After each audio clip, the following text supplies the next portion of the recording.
నమస్తే. నిన్న తీన్మార్ మల్లన్న ఆఫీస్ పైన కల్వకుట్ల కవితకు సంబంధించిన కొంతమంది అన్సర్లు దాడి చేశారు. సో నిన్న మార్నింగ్ ఉండి అక్కడికి వెళ్ళిన ఒక భయంకరమైన సిచ్యువేషన్ కనిపించింది. మల్లన్న టీం పైన దాడి చేశారు. సో మల్లన్న టీం సభ్యులు కూడా కల్వకుట్ల కవిత సంబంధించిన అన్సర్ల పైన దాడి చేసినట్టు తెలుస్తూ ఉంది. సో మొత్తానికి ఇద్దరు మల్లన్న సంబంధించిన అన్సర్లు వాళ్ళ హాస్పిటల్లో ట్రీట్మెంట్ తీసుకుంటూ ఉన్నారంట. కవిత సంబంధించిన అన్సర్లు కూడా మల్కాజ్గిరి సంబంధించిన హాస్పిటల్లో ట్రీట్మెంట్ చేసుకుంటూ ఉన్నారంట. సో నిజంగా మల్లన్న మాట్లాడిన తప్పేనా? ఇక్కడ కవిత వాళ్ళ అన్సర్లను పంపించి అక్కడ దాడి చేయించడం తప్ప? అసలు ఎవరిది తప్పు? మాట్లాడదాం. నాతో పాటు ఓయూ మైపాల్ యాదవ్ అన్న ఉన్నారు. అన్న నమస్తే. నమస్తే. సో నిన్న మొత్తం సోషల్ మీడియాలో సాటిలైట్ ఛానల్లో అన్ని ఛానళ్ళలో తీన్మార్ మల్లన్న కల్వకుట్ల కవిత. సో ఎవరి తప్పు అని మీరు అనుకుంటా ఉన్నారు? ఇప్పుడు నేను ఈయన తప్పు ఆయన తప్పు అనను, కానీ ఈ దాడుల కోసం వేరే వాళ్ళ ఇంటికి పోవడము, ఆఫీస్కి పోవడం మాత్రం అది నేను చెప్పట్లేదు, చట్టం చెప్తుంది. చట్టం చాలా క్రిమినల్ చర్య. అసలు వాళ్ళు పోయినరు, ఎందుకు పోయిర్రు, ఎట్లా పోయిర్రు అనేది నాకు చిత్రం అనిపిస్తుంది. అది అన్నది తప్ప ఒప్ప పక్కన పెడతారాము. ఇప్పుడు కవిత డాటర్ ఆఫ్ కేసీఆర్, ఆయన జాతిపిత అని వాళ్ళు చెప్తారు, మనం చెప్తలే. మాజీ ముఖ్యమంత్రి జాతిపిత, 80,000 పుస్తకాలు చదివిన వ్యక్తి, నదులకు నడక నేర్పిన వ్యక్తి, అపర భగీరథుడు, నీల మీద జారిపడ్డ చంద్రుడు. ఆయనకే చీమ కొట్టినట్టు లేదు. ఆయనకే నా కూతుర్ని ఇట్లా అంటారా అంటే తప్పు అనుకుంటే నా కూతుర్ని అంటారా అని ఆయనకు లేదు. అంటే తప్పు కాదా? మరి తప్పు కాదు కాబట్టి కేసీఆర్ సైలెంట్ ఉన్నాడా? అసలు ఈ క్వశ్చన్కి నేను ఆన్సర్ చెప్పొద్దు, ఇది కేసీఆర్ని అడగాలి.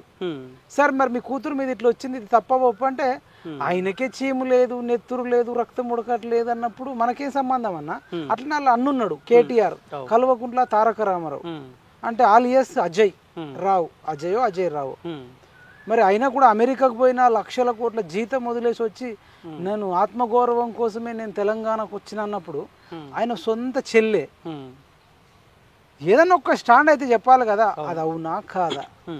కొద్దిసేపు తప్పు అనుకుంటే మరి హరీష్ రావు ఆయన ఆమె బావ, మరి కేటీఆర్ అన్న, తన కేసీఆర్ తండ్రి. ఇప్పుడు మన ఊర్లలో మన ఆడబిడ్డలను ఎవరైనా అన్నారు అనుకుందామా, తప్పు అనుకుందాం కొద్దిసేపు. ఇంటులాదులు పోతారు, ఆడోళ్ళు అయితే చీపురు పట్టుకుని పోతారు, మొగోళ్ళు అయితే గొడ్డలు పట్టుకొని పోతారు, కొడలు పట్టుకొని పోతారు, కొంకి పట్టుకొని పోతారు, గుత్తుపు అందుకొని పోతారు. పోయి ఇంటోళ్ళు కొట్టేస్తారు తప్ప వేరే ఊరికి వెళ్ళి, పొరుగురికి వెళ్ళి, పక్క జిల్లాకి వెళ్ళి, పక్క మండలంకి వెళ్ళి, పక్క కులం వాళ్ళని నిలిచి పోయి అని కొట్టిరాపు అని ఏ చీము నెత్తురు రక్తం ఉన్నోడు, ఆత్మగౌరవం ఉన్నోడు ఎవ్వడు చేయడు.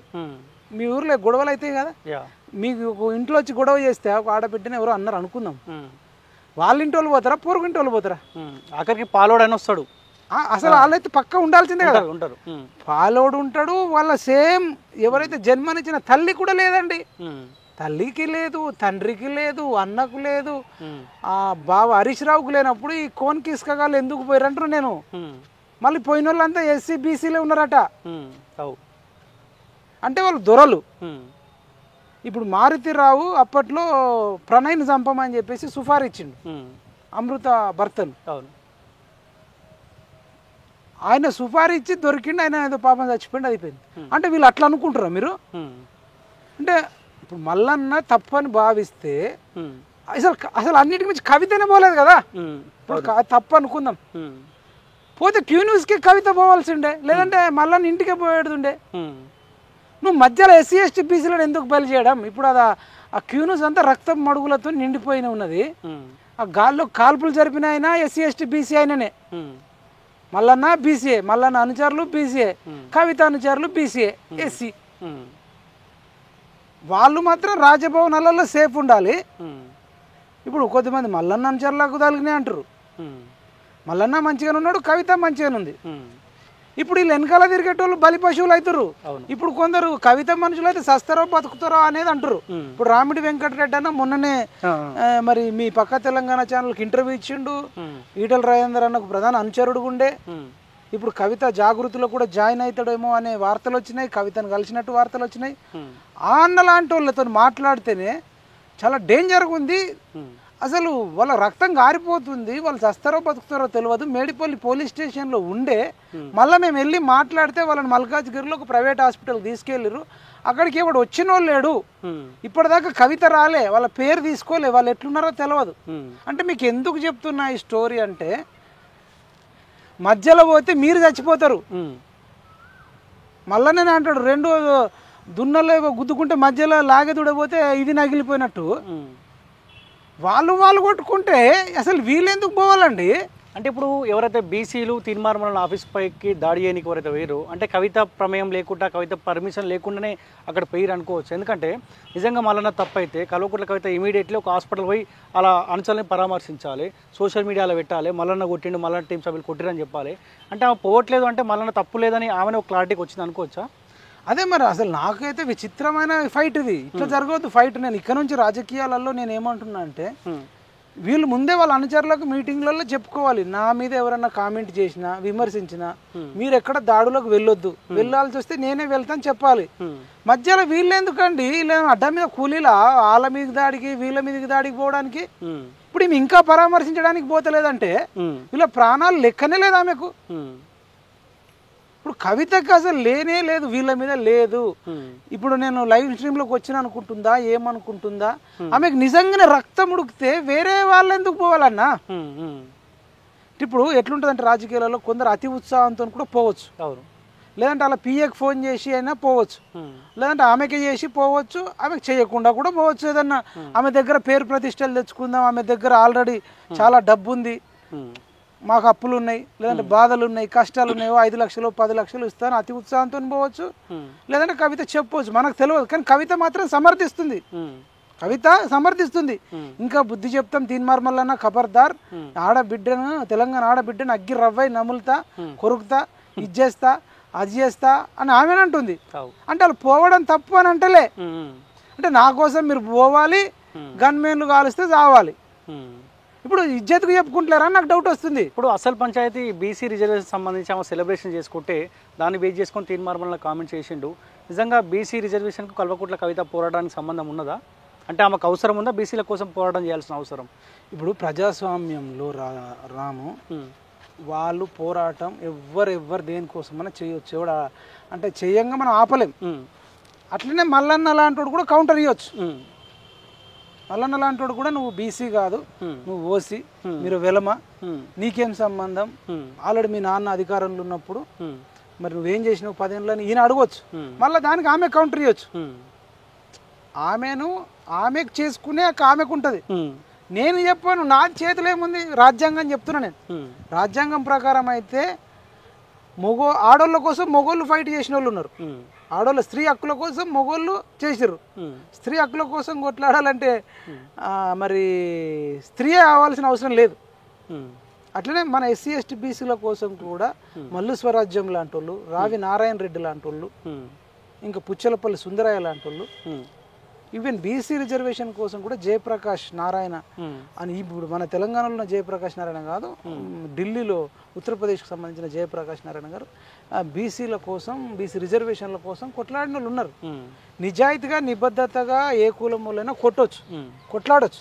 కానీ నిజానికి కవిత దాంట్లో నిజాయితీ లేదు అన్నది మల్లన్న చెప్పింది నిజం. ఆమె దాంట్లో నిజాయితీ లేదు. ఇప్పుడు ఈయన మాట్లాడిన భాషలో మీకు ఏమైనా తప్పు అనిపిస్తూ ఉందా? అంటే ఏమైనా కంచె పొత్తుందా, మంచం పొత్తుందా మీకు మాకన్నా ఆ భాషలో మాట్లాడాడు. ఆయన ఏమో సామెత అంటా ఉన్నాడు. ఈరోజు మార్నింగ్ న్యూస్లో కూడా కేసీఆర్ ప్రభుత్వంలో ఉన్నప్పుడు పుస్తకం ఏదైతే రిలీజ్ చేసారో దాంట్లో కూడా చూపించాడు, అరే మీ నాన్న ఆవిష్కరించిన పుస్తకంలోనే ఈ సామెత ఉన్నదని చెప్పినాడు. అవును, ఇప్పుడు మనము ఎట్లా చేస్తే, ఇప్పుడు ఏమంటారు, ఆవు చేనులో మేస్తే దూడ గట్టు మీద మేస్తుంది, అది కూడా చేనులో పోతుంది కదా. తెలంగాణోడే కేసీఆర్, మల్లన్న తెలంగాణోడే. ఈయన ఆంధ్రోళ్ళ మీద పాడిండు ఆ భాష. అరే మీకు మాకు మంచం పొత్తుందా, కంచం పొత్తుందా, అవ్వో నీవా నువ్వు, అయ్యో నీవా, తెలంగాణో నీకి తోటి పాలో నీవా, ఇంతింత రమ్మంటే ఈసింత రమ్మంటే ఇల్లంతా నాదన్నవురా అని వీళ్ళు మరి పాడిర్రు. మరి గడిబిడి చేస్తుర్రు, గారెడి చేస్తుండ్రు, తొండికి దిగుతుండ్రు అని. అసలు ఆంధ్ర భోజనం మీదనే అది పెండ ఉంటుంది అని చెప్పి కేసీఆర్ మొదలు పెట్టిండు. అప్పట్లో ఈయన కూడా పుస్తకం ఉంది కదా, కంచం పోతుందా మంచం పోతుందా అనేది. ఆ తెలంగాణ రావడం కోసం ఆయన వాడిండేమో. ఇప్పుడు ఈయన బీసీ రాజ్యం రావడానికి కోసం ఇటు ఆంధ్ర తెలంగాణ అయితే ఎట్లయితే ఉందో ఇప్పుడు బీసీ ఓసీ అనే కాన్సెప్ట్ నేను వాడుకుంటుండేమో దాన్ని. అసలు నిజానికి అది అంతా నేను చూసిన తర్వాత అక్కడ కవితనన్నట్టు ఏముంది, అక్కడ ఓసీలను అంటుండు. ఓసీలకు ఏం సంబంధం అనే లైన్లోనో లేదంటే విలమలకు సంబంధించేమో అంటున్నట్టున్నాడు. ఒకవేళ ఆయన మీద కొట్టాల్సి వస్తే దాడి చేయాల్సి వస్తే ఓసీలు విలమలు అందరు రావాలి. ఒక కవిత అనుచరులే పోయింది. అసలు మెయిన్ కేసీఆరే వస్తలేడు, కేటీఆర్ వస్తలే, రేవంత్ రెడ్డి వస్తలే, కవిత వస్తలేదు. గీళ్ళేంది కోనికిస్కగాలు పోయి ఇప్పుడు అట్లీస్ట్ కేటీఆర్ ప్రతి చిన్నదానికి అవును స్పాటిస్తాడు. ట్విట్టర్ లో అట్లీస్ట్ ట్వీట్ అన్న చేస్తాడు, సోషల్ మీడియాలో ఏదో కామెంట్ పెడతాడు. కానీ సొంత చెల్లెనే అని ఇప్పుడు ఏమంటారు ఇప్పుడు అంటే మరి చెల్లెని మంచిగా అంటుండ అనుకుంటుండా, చెల్లెని ఇంకా తొక్కాలనుకుంటుండా మనకు అది తెలియదు. కానీ నీకు ఇంకొకటి చెప్పాలంటే ఇంతకంటే దారుణంగా హరీష్ రావు, కేటీ రావు, బాల్కా సుమన్ తెలంగాణ ఉద్యమంలో లా కొడుకులని ఢిల్లీలో ఒక దళితుడిని లా కొడుకు అది ఇది అనుకుంటా హరీష్ రావు కొట్టిండు. ఈయన మన కేసీఆర్ కొడుకు లాకారంతో ఒక పోలీస్ అయినా తిట్టిండు. బాల్కా సుమన్ ఒక స్టూడియోలోనే లాకారంతో ఒక కొట్టిండు మీద పడి. మొన్నటికి మొన్న యోయో ఛానల్లో కూడా ఒకతను కొట్టిండు బీఆర్ఎస్. అవును, అంతెందుకన్నా కేసీఆర్ కేంద్ర మంత్రి కిషన్ రెడ్డిని పట్టుకొని అన్నాడు అన్నాడు కదా. మరి అదానే కౌశిక్ రెడ్డి మరి గవర్నర్ మన తెలంగాణ గవర్నర్ తమిళసాయి గారిని పట్టుకొని అసలు నోటికి వచ్చిందే మాట్లాడిండు, అది మనం చెప్పలేము. అవును, మరి వీళ్ళు అందరు దాడి చేసేటోళ్ళు ఆ రోజు ఎందుకు దాడి చేయాలని ప్రశ్న అడుగుతారు మళ్ళీ అనుచరులు. అప్పుడు ఏం చెప్తారు, అసలు అది మొదలుపెట్టిందే భాష వాళ్ళు, అసలు మళ్ళీ వాళ్ళే దాడులకు పోవడం అనేది అట్లా అనుకుంటే కేటీఆర్ మీదకి దాడికి పోలే, హరీష్ రావు మీదకి పోలే, బాల్కా సుమన్కి పోలే, కేసీఆర్ కూడా బూతులు మాట్లాడిండు. గల్ఫ్ కార్మికులను గల్ఫ్ వాళ్ళను అప్పట్లో గాడి కొడుకులు అది ఇది ఇక్కడ పని చేసుకోక అక్కడికి పోతారని తిట్టిండు. Phone call audio record viral అయింది కదా, గల్ఫ్ కార్మికులు పొట్టు తిట్టిరు కదా. అసలు బూతులు అంటేనే వీళ్ళు కల్వకుంట్ల ఫ్యామిలీ. అసలు వాళ్ళ కోసము నాకు బాధ ఏంటంటే అది తప్ప ఒప్ప నాకు సంబంధం లేదు రాము. ఒకవేళ తప్పు అనుకుంటే ఆ కల్వకుంట్ల ఫ్యామిలీకి లేని బాధ ఈ మిగతా బీసీలకు ఎస్సీలకు ఎందుకు అంటున్నా. ఇప్పుడు ఆ గన్మెన్ ఉన్నాడు, అది పైకి కాల్చింది అంటారు, పైకి కాలిస్తే రక్తం ఎట్లా ఏర్లై పారుతుంది. అది ఎవరికైనా సంకల దాకిందా, కడుపుల దాకిందా, వీపుల దాకిందా, చెవుకు దాకిందా, నెత్తికి దాకిందా, రక్తం అయితే ఏర్లై పారుతుంది. అసలు ఇప్పుడు ప్రాణాలు పోతుండగా కంచం పొత్త మంచం పొత్త తప్ప ఒప్ప అదే ఇప్పుడు ఇంపార్టెంట్, ప్రాణం ఇంపార్టెంటా? ఇప్పుడు అసలు అలా ప్రాణాలకు విలువనే లేదు. కోడిని ప్రకాష్ రాజ్ అంటాడు, ఒక కోడిని కోస్తాం ఒక మనిషిని చంపుతాం, మాకు కోడి మనిషి రెండు ఒకటి అంటాడు పోకిరి సినిమాలో. అట్లా ఉంది. ఇప్పుడు మల్లన్న గన్మెన్ కూడా ఆ గ్లాస్కి ఇట్లా గన్ను పెడతా ఉంటే అట్లీస్ట్ ఆ కవితాంశాలు భయపడలే. అంటే కవిత కోసం ఆ ప్రాణం పోయినా సరే అన్న ఆలోచన నేను అడిగిన. ఇప్పుడు కవితకు సంబంధించి నాకు కొద్దిమంది పరిచయం ఉన్న వాళ్ళు ఉన్నారు. ఏందన్నా మీరు అసలు గాల్లో కాల్పులు జరిపిన పోతులు అంటే అది రబ్బర్ బుల్లెట్ అంటే దీపావళికి కాల్చుకునే కుక్క తుపాక అనుకున్నాం, మాకు తెలియదు నిజంగా తుపాక అని. తర్వాత అడిగితే వాళ్ళు వీళ్ళకి చెప్పిరట. ఒక అన్నని నేను అడిగితే క్యాంపస్లో ఉంటాడు, ఏందన్నా జనరల్గా గాల్లో కాల్పులు జరిపితే ఎవడైనా దూరం పరిగెడతాడు, వాళ్ళు అసలు బాగా కుంభకర్ణులు లెక్కనా లేకపోతే నిద్ర వచ్చిన వాళ్ళు లెక్క అసలు అట్లా జరుగుతలేరు, కదులుతలేరు, భయం అనేది లేదా అంటే భయం ఉంది, వాళ్ళకి చూడు ఉంటుంది. కానీ అది నిజమైన తుపాకీ అనుకున్నాడు అని అనుకోలేదట, నిజంగా కాలుస్తున్నాడు అనుకుంటున్నారట. ఇది బొమ్మ తుపాకో దీపావళి తుపాకు అనుకున్నారట. కాబట్టి నేను పక్కా తెలంగాణ ఛానల్ ద్వారా చెప్తున్నా ఏంటంటే మీరు ఎవడి కోసం ఎవడి మీదకి దాడులకు పోకండి. పోతే అది కుక్క తుపాకో దీపావళి తుపాకో సుతిల్ బాంబా నిజమైన బాంబా మీరు ఉత్తుతుంది అనుకుంటారు. ఒక్కొక్కసారి నిజంగానే ఇప్పుడు రక్తం ఫ్యూనూస్ అంతా ఎర్రగా రక్తం ఏరులై పారుతుంది. అందులో పోయింది కవిత మనుషులే. కవితక్క మళ్ళీ ఇప్పుడు మంచి చికెన్ మటన్ తెచ్చుకుని ఆమె భోజనం చేసి ఆరామ్సే ఉంది. వాళ్ళ పిల్లలు మంచుకున్నారు, వాళ్ళ భర్త మంచుకున్నాడు, వాళ్ళ తండ్రి ఫామ్ హౌస్లో ఆయనకు నచ్చినట్టు ఆయన ఏ బ్రాండ్ కావాలంటే ఆ బ్రాండ్ తెచ్చుకుంటుండు. చుక్క ముక్క మటను చికెను లేదంటే బోటి లేదంటే ఇంకా కీమా. అసలు నా కూతురు వల్ల ఒక ఇద్దరికి ప్రాణాపాయ స్థితిలో ఉన్నారనే బాధ తండ్రికి లేనే లేదు. కేటీఆర్ మంచిగా సూట్ వేసుకున్నాడు, బూట్ వేసుకున్నాడు, కమ్మగా పార్క్ ఆయతలో పోయి తింటాడు, ఇంకో దగ్గర తింటాడు. హరీష్ రావు అయితే మంచిగా మిల్లెట్స్ తెప్పించుకొని మంచిగా నాటుకోడి పులుసు వేసుకొని తింటాడట. మీరు అనవసరంగా రేపు హరీష్ రావుని ఎవడన్నా అంటే మీరు పోయి పోకండి అయ్యా దాడులకు. మల్లన్న గన్మెన్లు ఉన్నారు, రేపు ఇంకొకడు కూడా పర్సనల్ గన్ కూడా మెయింటైన్ చేసే ఛాన్స్ ఉంటుంది, లేకపోతే బిల్డింగ్ మీదకి తోసేసే ఛాన్స్ ఉంటుంది. ఏ కవిత కోసమో హరీష్ రావు కోసమో రేపు కేటీఆర్ని అన్నా ఎవరన్నా అనొచ్చు, మల్లన్ననే కాదన్నా రేపు ఇంకొకరిని అంటాడచ్చు, కేటీఆర్ని అంటాడు, హరీష్ రావుని అంటాడు, కేసీఆర్ని అంటచ్చు, ఎవరినన్నా అంటే మీకెందుకు, పోతే వాళ్ళని బొమ్మను. అంటే వాళ్ళు సేఫ్ జోన్లో ఉంటారు, వాళ్ళకి బుల్లెట్ ప్రూఫ్ కావాలి, వాళ్ళ చుట్టూ ఎప్పుడు గన్మెన్లు కావాలి, టైంకు 3 పూటల తిండి కావాలి, మంచి నచ్చిన మందు తాగాలి. మీరెందుకంటే బలి పశువులు అవుతారు, బకరాలు అవుతారు. ఇప్పుడు ఆ మహానుభావుడి మీద కూడా మనం పోయిరు, అది తప్ప గొప్ప. తప్పైతే కేటీఆర్ని బొమ్మను, కేసీఆర్ని బొమ్మను, హరీష్ రావుని బొమ్మను. వాడు మహానుభావుడి దగ్గర ఏదన్నా ఒక పిస్తోల్ లాంటిది లైసెన్స్ పిస్తోల్ ఉండి ఓ 4గురిని కాల్చేటప్పుడు మీ కుటుంబ సభ్యుల పరిస్థితి ఏంది? అంటే ఇంత సెన్స్ లేకుండా బతుకుతురా? ఇప్పుడు నేనేమంటున్నా, ఇప్పుడు 10 ఏళ్ల కాలంలో కల్వకుట్ల కవిత అధికారంలో ఉన్నప్పుడు, అవి ఇంకా అధికారం అంటే మీన్స్ ఎమ్మెల్సీ కొనసాగుతూ ఉన్నది. 10 ఏళ్ల కాలంలో మహిళలపైన అరాచకాలు, అఘాయిత్యాలు, రేపులు, దాడులు, థర్డ్ డిగ్రీలు జరిగినాయి. ఏనాడు కల్వకుట్ల కవితకి ఇబ్బంది కాలేదు, ఏనాడు మాట్లాడలే. మల్లన్న ఒక సామెతని బేస్ చేసుకొని మాట్లాడినందుకే ఆమెకు అంత ఇబ్బంది అయింది కదా. మరి ఆనాడు 10 ఏళ్ల కాలం పాటు చాలామంది మహిళలకు ఇబ్బంది పెట్టిన ఇది ఆ ప్రభుత్వము, అప్పుడు ఎందుకు ఆమెకు ఇబ్బంది అనిపించలేదు? అదే ఆమె భక్తు రాజకీయ నాయకురాలు, ప్రతిపక్షంలో ఉన్నప్పుడు వాళ్ళ రాజకీయ లబ్ధి కోసం ఆమె ఆల్రెడీ మొన్న అన్నది, నేను 10 ఏళ్లలోనో 15 ఏళ్లలోనో సీఎం కావాలనుకున్నా అంటుంది. ఇంకా ఆమె అట్లా చెప్పింది కెమెరా ముందు, కానీ ఆమెకు వీలైతే రేపు నెక్స్ట్ 3 ఏళ్ల తర్వాత ఇచ్చినా తీసుకుంటుంది, కావాలనే కోరిక ఉంటుంది. ప్రజాస్వామ్యంలో ఎవరికైనా కోరికలు ఉంటాయి. అప్పుడు మాట్లాడకపోతే ఇప్పుడు మాట్లాడొద్దని కూడా రూల్ లేదు రాము. మనం చట్టమే చెప్తుంది, చట్టం ఒకవేళ ప్రొహిబిటెడ్ చేయలే, అప్పుడు మాట్లాడలేదన్నది నిజమే. ఇప్పుడు మాట్లాడితే మనకు అడ్డుకునే హక్కు లేదు. ఆమె ధర్నా చేసుకోవచ్చు, రాస్తారోక చేసుకోవచ్చు, ఏమైనా చేసుకోవచ్చు. ఎట్ ద సేమ్ టైం ఆమె మనం ప్రశ్నించవచ్చు కూడా, నువ్వు అప్పుడు ఎందుకు చేయలేదు అని ఆమె టార్గెట్ చేస్తూ, ఆమె కరెక్ట్ కాదు, ఆమె నిజాయితీ పర్వాలేదు, మనం ఎండగట్టే హక్కు మనకు ఉంటుంది. మళ్ళీ దానికి తిరిగి కౌంటర్ హక్కు వాళ్ళకు ఉంటుంది. కానీ ఈ దాడులకు పోవడైంది. ఈ పోయేటోడు ఇప్పుడు కవిత మంచిగానే ఉంది, మల్లన్న మంచుకున్నాడు. అవును.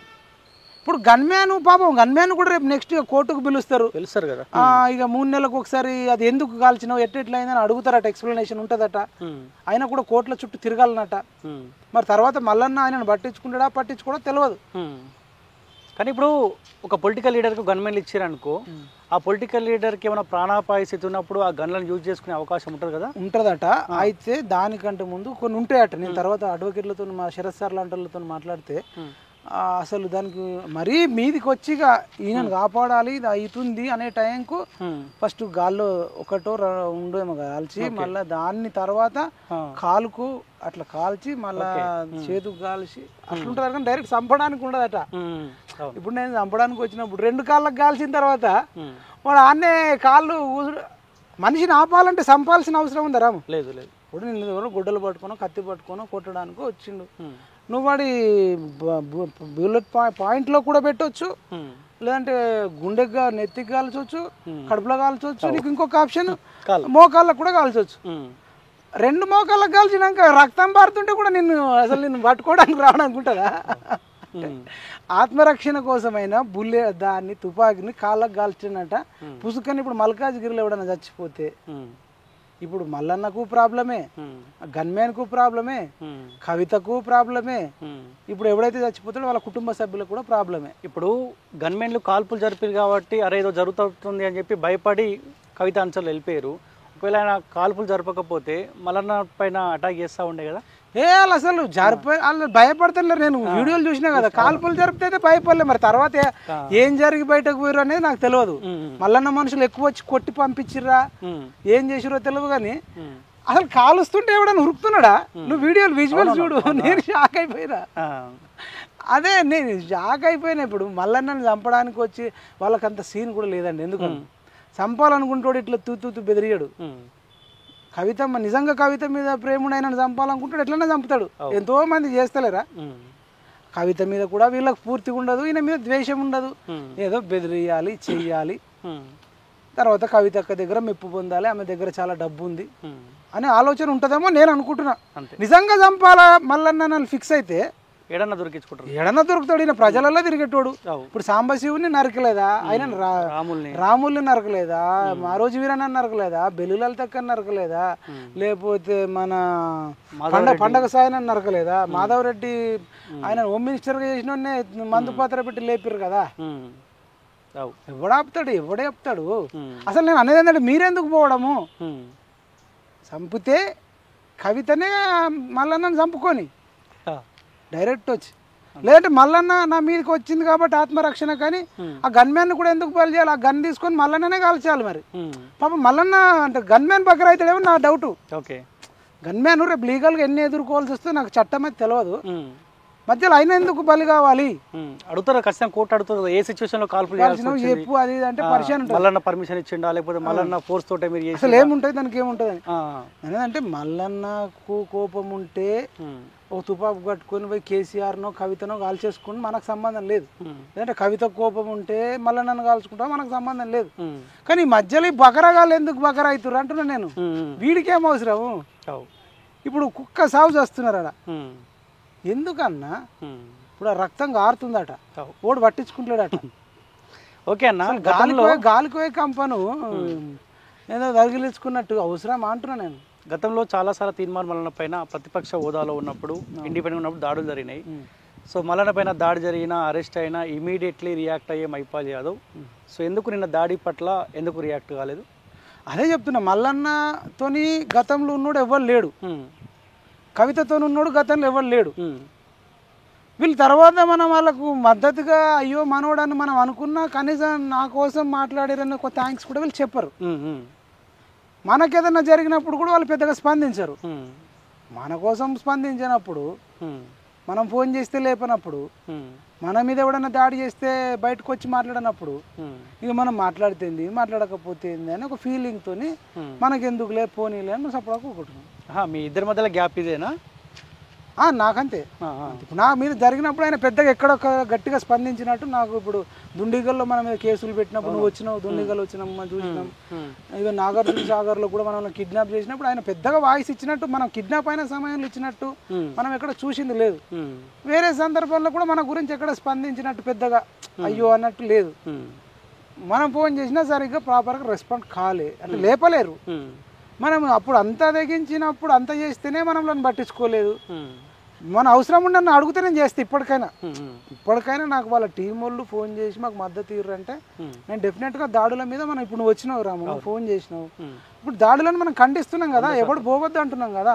అడిగితే చెప్తా, వాళ్ళు ఇప్పటికైనా నా శత్రువు వచ్చి నా సపోర్ట్ అడిగినా వాళ్ళ మీద వాళ్ళకి అన్యాయం జరిగితే నేను మాట్లాడతాను. ఓకే, నేను రీసెంట్గా ఒక వీడియో చేసిన, బండి సంజయ్ కుమార్ కేంద్ర మంత్రి 20,000 సైకిళ్ళు పేద విద్యార్థులకు, ప్రభుత్వ పాఠశాల చదువుకునే విద్యార్థులకు ఆయన ఇచ్చిండు. కోమటిరెడ్డి రాజగోపాల్ రెడ్డి ఏమో మునుగోడులో దాదాపు 189 మందికి, దానికి తోడు కార్యకర్తలు చాలా మందికి ఆర్థికంగా ఆదుకునే ప్రయత్నం చేస్తాడు. 189 మందికి 15,000, 10,000, 7,500 ఇట్లా ఫస్ట్, సెకండ్, థర్డ్ వచ్చిన వాళ్ళకి ఇచ్చిండు. నేను అనుకున్న ఆ వీడియో చూసి ఎవరైనా పొలిటికల్ లీడర్ అరే రాము నేను కూడా చేస్తాను, నా వీడియో కూడా ప్రపంచానికి తెలియాలి, ఏమన్నా చెయ్యి అని చెప్తారేమో అనుకున్నా. ఏ ఒక్క ఎమ్మెల్యే కూడా నాకు కాల్ చేయలేదు. అంటే మిగతా వాళ్ళు ఎవరు పేదోనికి హెల్ప్ చేస్తలేరు అనుకోవచ్చా? అంటే వాళ్ళు కొంతమంది మంచి వాళ్ళు ఉన్నారు, కొంతవరకు కొంత చేయొచ్చు, కొందరు చేయకపోవచ్చు. కానీ వీళ్ళు ఇప్పుడు 2 ఇష్యూస్, ఇప్పుడు బండి సంజయ్ అని ఇష్యూ, రాజగోపాల్ రెడ్డి అని ఇష్యూ చేసినాయి. ఇది ప్రతి ఒక్కరు చేయాల్సింది ఏదో ఒకటి. ఇప్పుడు సైకిళ్ళు పంచడం అనేది చాలా అద్భుతమైన కాన్సెప్ట్. అవును, 1 కాదు 2 కాదు 20,000 సైకిళ్ళు. సరే ఆయన దగ్గర డబ్బులు ఉండొచ్చు, లేకపోవచ్చు, ఎవరికి బతిలాడుకున్నాడో ఆయనకున్న ఇన్ఫ్లుయెన్స్తోని 20,000 సైకిళ్ళు ఇప్పడం అంటే అమ్మాయిలకు ఫస్ట్ ఆఫ్ ఆల్ ఆరోగ్యం మంచిగా ఉంటుంది.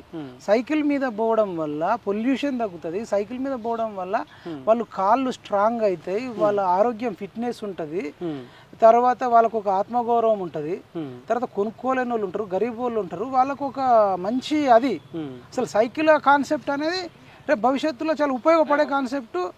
అసలు 20,000 సైకిల్ ఇవ్వడం అనేది నా భూతో నా భవిష్యత్. కనీసం వాళ్ళు నియోజకవర్గాలలో మిగతా ఎమ్మెల్యేలు ఇదొక ఆప్షన్ ఉంది. రెండో ఆప్షన్ రాజగోపాల్ రెడ్డి అన్న మునుగోడు నియోజకవర్గంలో నువ్వు చెప్పినట్టు, నువ్వు మొన్న నీ వీడియో చూసిన పక్క తెలంగాణలో అద్భుతంగా ప్రజెంట్ చేసిన మాట్లాడినావు. ఏమని మాట్లాడినావు, ఏమని ఉంది ఆ ఫేస్బుక్లో చూస్తే 21 లక్షల భారీ నజరానా. ఎవరికి? ప్రభుత్వ స్కూళ్ళల్లో చదువుతున్న 10వ తరగతి విద్యార్థులు ఎవరైతే టాప్లో ఉంటారో, టాప్ ర్యాంకులు, ఫస్ట్ 3 ర్యాంకులు సాధించిన వాళ్ళు, first rank, second rank, third rank, వీళ్ళంతా ఎవరండి? పేదవాళ్ళు, ఎస్సీలు, ఎస్టీలు, బీసీలు, మైనారిటీలు, ముస్లింలు, క్రిస్టియన్లు, అత్యంత తల్లిదండ్రులు లేని వాళ్ళు, గవర్నమెంట్లో చదివేది అంతా గరీబ్ వాళ్ళే. గట్లాంటి వాళ్ళకు ఫస్ట్ ర్యాంక్ వచ్చిన 10వ తరగతి వాళ్ళకు 15,000 first rank, second rank 10,000, third rank 7,500 అంటే తర్వాత వాళ్ళకు శాల్వా కప్పడం, తర్వాత వాళ్ళకు ఒక మూమెంట్ ఇవ్వడము, తర్వాత వాళ్ళకు ఒక అవార్డు లెక్క ఇవ్వడము, వాళ్ళ అమ్మ పేరు మీద సుశీల అమ్మ, కోమటిరెడ్డి సుశీలమ్మ ఫౌండేషన్ అని ఇవ్వడం వల్ల వాళ్ళకి చిరకాలం అట్లా 289 మందికి ఇవ్వడం వల్ల 62 స్కూళ్ళకు సంబంధించిన వాళ్ళకు వాళ్ళ 10th క్లాస్ అంటే 15 ఏళ్ళు ఉంటాయి వాళ్ళకు. 15 ఏళ్ళ వయసులో అది ముద్ర పడుతుంది. నేను అన్న ఇచ్చిన 21 లక్షలు చూడట్లే, సన్మానం అంతా చూడట్లే. వాళ్ళ తల్లిదండ్రులు, వాళ్ళ బంధుమిత్రులు, వాళ్ళ ఉపాధ్యాయుల మధ్యలో సప్పట్లు కొడితే వీళ్ళు రేపు చాలా మంది దాంట్లోకి వెళ్ళి ఎంబీబీఎస్ డాక్టర్లు అవుతారు, హోమియో డాక్టర్లు అవుతారు, ఆయుర్వేద డాక్టర్లు అవుతారు, టీచర్లు అవుతారు, కొందరు అమెరికా పోతారు, సాఫ్ట్వేర్ ఇంజనీర్లు అవుతారు, ఎస్ఐలు అవుతారు, ఎంఆర్ఓలు అవుతారు. వాళ్ళ మైండ్లో ఏముంటుంది తెలుసా, మనం ఎదిగిన తర్వాత మనం కూడా మన ఊరికి సంబంధించి స్కూళ్ళకా, మండలంకి సంబంధించిన స్కూళ్ళకా, జిల్లాకు సంబంధించిన స్కూళ్ళకా, మన రాష్ట్రానికి సంబంధించిన స్కూళ్ళకా పేదోళ్లకు మనం కూడా మంచిగా చదివేటోళ్ళకు ప్రోత్సహించాలనేది ఆ విద్యార్థులలో పడడం వల్ల దేశం ఎంత అద్భుతంగా అభివృద్ధి చెందుతుంది. ఇప్పుడు ప్రభుత్వ పాఠశాల చదువుకునే విద్యార్థులకు ఇటువంటి సహాయం చేయడం వలన నేను అబ్జర్వేషన్ ఏంటంటే, ఇప్పుడు మొదటి అంటే ఫస్ట్ ర్యాంక్ వచ్చిన విద్యార్థికి 15,000 రూపాయలు రాజగోపాల్ రెడ్డి ఇవ్వడం ద్వారా ఆ 15,000 తోటి ఆ తల్లిదండ్రులు ఏం పని చేస్తారు, ఏదో అమాలి పన్ను, ఏదో రోజువారీ కూలిపోతారు. ఆ 15,000 తోటి ఒక 5 నెలలు కడుపు నిండి అన్నం తినగలుగుతారు.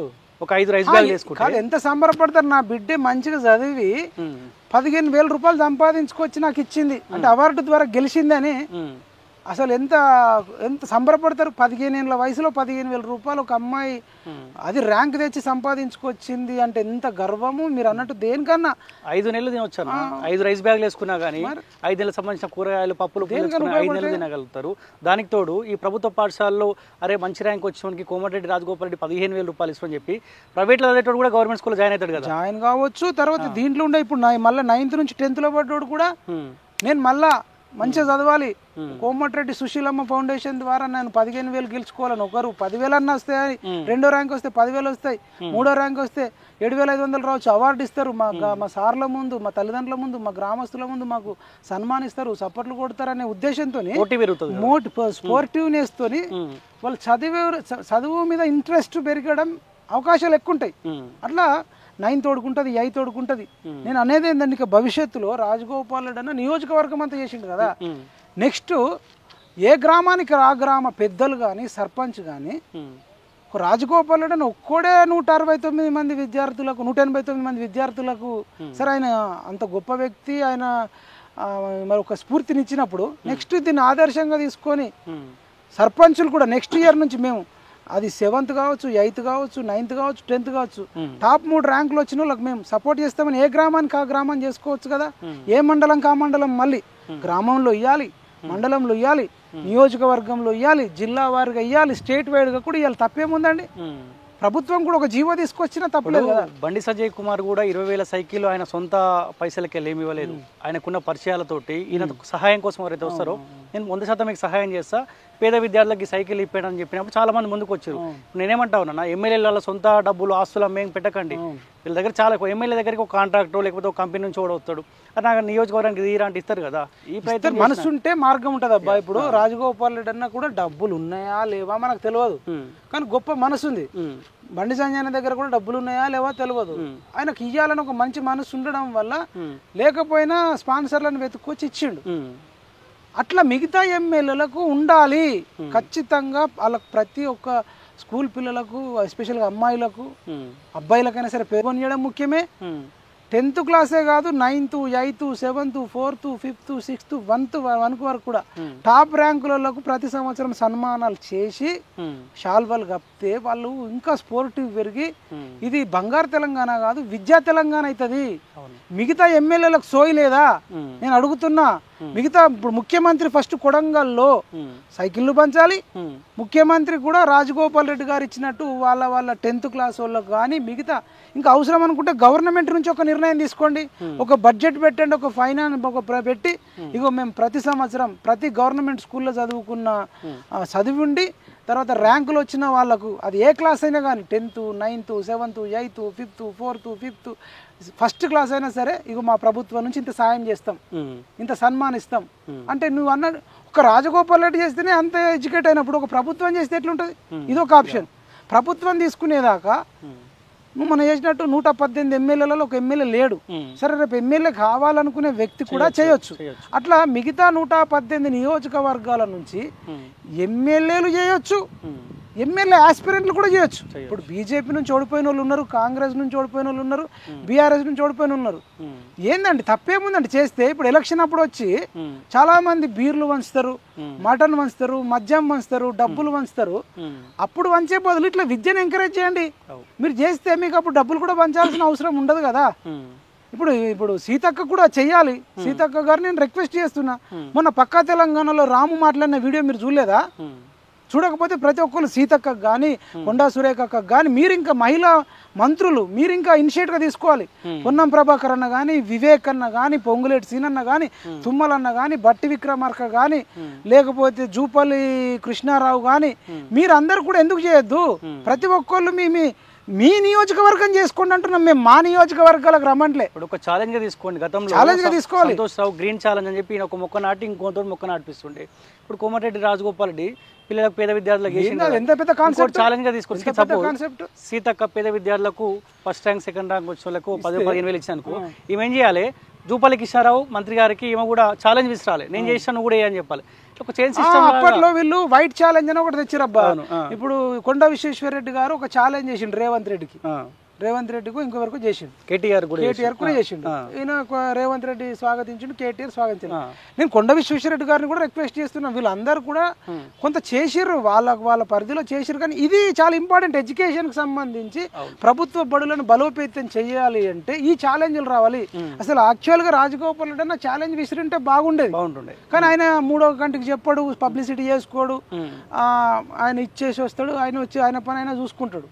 కానీ ఇది ఛాలెంజ్ విసిరితే అందరు ఒక 10 మంది కన్నా విసిరాల్సింది. వాళ్ళు మళ్ళీ స్వీకరించి ఒక్కరిద్దరు మళ్ళీ వాళ్ళు ఛాలెంజ్ విసిరితే ఈ ప్రభుత్వ బడులు ఈ విద్య అనేది బలోపేతం అయితే ఈ దేశం అనేది డెవలప్ అవుతుంది. కాబట్టి ఒక ఎమ్మెల్యే అనే వ్యక్తి అంత ఇనిషియేటివ్ గా తీసుకోవడం అనేది అసలు నా భూతో నా భవిష్యత్తు. కాబట్టి ఇప్పటికైనా ఈ వీడియో చూసిన తర్వాత అయినా ప్రతి ఎమ్మెల్సీ కానీ ఎమ్మెల్యే కానీ మీ నియోజకవర్గాలలో మా ఎమ్మెల్యే భూపతి రెడ్డి గారికి కూడా నేను ఛాలెంజ్ విసురుతున్నా. అన్నా భూపతి రెడ్డి సార్, మీరు డాక్టరు, మీరు మంచోళ్ళు. మరి రాజగోపాల్ రెడ్డి గారు మునుగోడు నియోజకవర్గంలో 189 మంది విద్యార్థులకు మొత్తం నియోజకవర్గంలో ప్రభుత్వ బడులలో first rank, second rank, third rank వచ్చిన మరి 10th క్లాస్ వాళ్లకు ఆయన ఒక ఆర్థిక సాయం అందించి శాల్వ కప్పి సన్మానం కప్పినప్పుడు మన నిజామాబాద్ రూరల్లో మీరు ఎందుకు చేయకూడదన్నా? మీరు అనుకుంటే స్పాన్సర్లు వస్తారు, మీ దగ్గర కూడా ఉండొచ్చు. అవసరం అనుకుంటే స్పాన్సర్లనన్నా వెతికి మీరు నిజామాబాద్ రూరల్లో చెయ్యండి అన్న. రాజగోపాల్ రెడ్డి అన్నది ఒక అన్నకు అమెరికాలో రాజరెడ్డి అన్నకు చెప్తే అలా ఆర్మూర్ నియోజకవర్గం, ఆయన అక్కడ రియల్ ఎస్టేట్ ఉంటుంది రాజారెడ్డి అన్న. మైపల్లి కాన్సెప్ట్ చాలా బాగుంది. నేనేం రాజకీయాల్లోకి రాను, కానీ మా ఆర్మూర్ నియోజకవర్గంలో నేను కూడా ఇది నెక్స్ట్ ఇయర్ చేద్దాం అనుకుంటున్నా అని ఆయన చెప్పిండు. రాజకీయాలలో లేనోళ్ళే అంత స్ఫూర్తి పొందినప్పుడు వీళ్ళు చేయొచ్చు కదా. స్కూల్ ఛాలెంజ్ అని పెట్టుకుంటే అయిపోయి. నేను ఆర్మూర్ ఎమ్మెల్యే రాకేష్ రెడ్డి అని కూడా చాలా మంచోడు, చాలా మందికి హెల్ప్ చేస్తాడు. ఇది రామ్నగర్ లో కూడా ₹1కో ₹2కో ట్రీట్మెంట్, అంటే డాక్టర్ అపాయింట్మెంట్ కు తక్కువ తీసుకొని ట్రీట్మెంట్ ఇస్తారు. ఇది ఐడియా బాగుంది రాకేష్ రెడ్డి అన్న. నేను ఆర్మూర్ ఎమ్మెల్యే రాకేష్ రెడ్డి అన్నకు, అదేవిధంగా మా Nizamabad rural MLA Bhupathi Reddy sir నేను ఛాలెంజ్ విసురుతున్నా. అట్లనే ఎమ్మెల్యే సీతక్కకు, అదేవిధంగా వివేక్ అన్నకు, వీళ్ళకు నేను ఛాలెంజ్ విసురుతున్నా. దయచేసి మీ నియోజకవర్గంలో మీరు ఈ స్ఫూర్తిని నింపండి. ఇది ఒక మహా విప్లవంగా, ఉద్యమంగా మారి మీరు కూడా నలుగురికి ఛాలెంజ్ విసిరాలని కోరుకుంటున్నారు. ఓకే అన్న, ఎనీవే అన్న, థ్యాంక్ యూ సో మచ్ అన్న. Thank you. రైట్. సో అది ఓయూ మైపాల్ యాదవ్తో స్పెషల్ ఇంటర్వ్యూ చూసుకోండి పక్కా తెలంగాణ. సో దయచేసి తెలంగాణ రాష్ట్రంలో ఉన్న అన్ని పార్టీలకు రిక్వెస్ట్ చేస్తూ ఉన్నా, గ్రీన్ ఛాలెంజ్, వైట్ ఛాలెంజ్ ఉంటుండే కదా, స్కూల్ ఛాలెంజ్ అని ఒకటి తీసుకొని దయచేసి మీ నియోజకవర్గాల్లో పేద విద్యాలను కాపాడే ప్రయత్నం చేస్తారని పక్కా తెలంగాణ రిక్వెస్ట్ చేస్తూ ఉంది. చూస్తుండే పక్కా తెలంగాణ, ఇది ప్రజల గొంతుక.